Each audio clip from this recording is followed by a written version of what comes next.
Well, that was of my own making. You know, I never even thought about the handle on a reserve chute. Shit. Yeah. That's a good one. I had kind of the same thing. My reserve deployed and was behind me. I got over the top of it, but it kept my feet up and I landed on my back in the tundra in Alaska. I had twists. Yeah, Ray Beasley said I was lucky I was in the tundra. But I know that feeling, like, what's going on here? I can't untwist, can't do anything. Yeah, that was a good one. Well, is there anything else that you'd like to say about your experiences so far?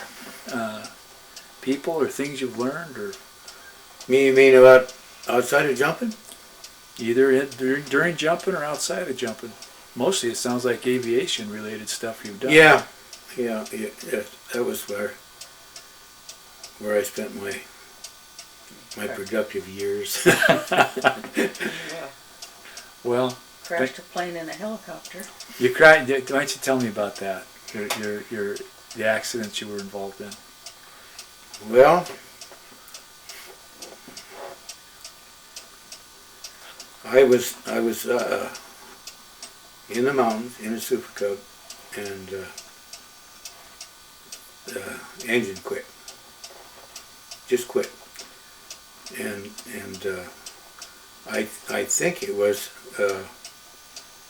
the switches got knocked off, and there was different kind of switches in different Super Cubs, and I didn't have a lot of time, so I picked an appropriate landing spot, and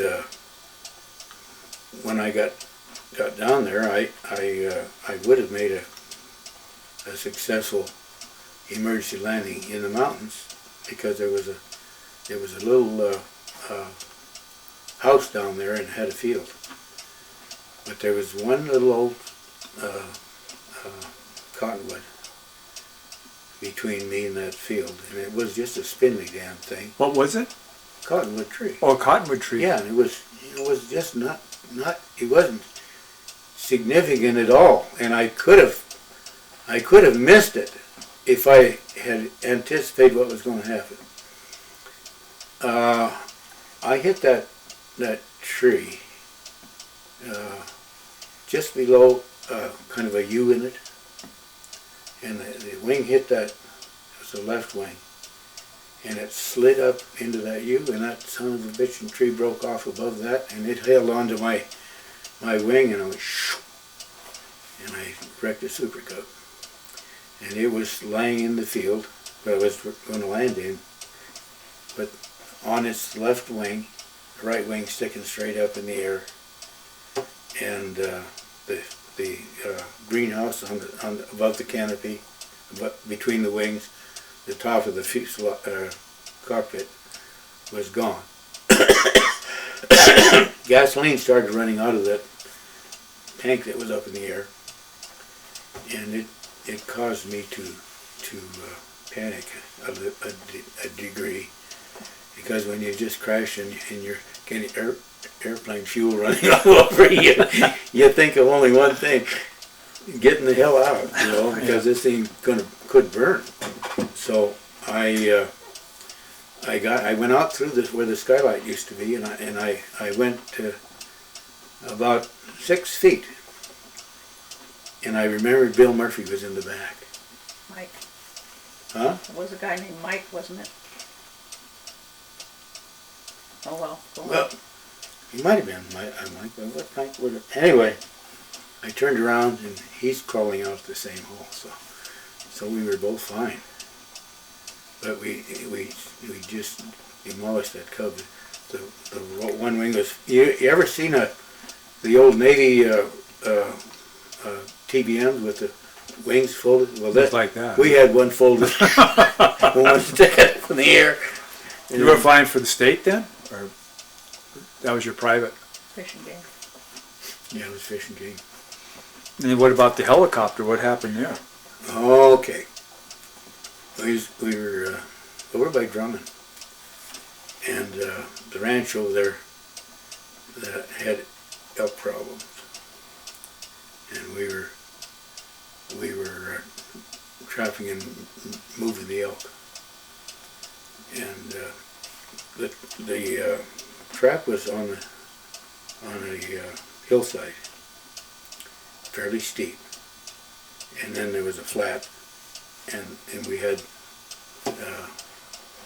the fence down there to wings drive me. And I had the elk in the wings. They were going into the trap, and they stalled, and the trap was built.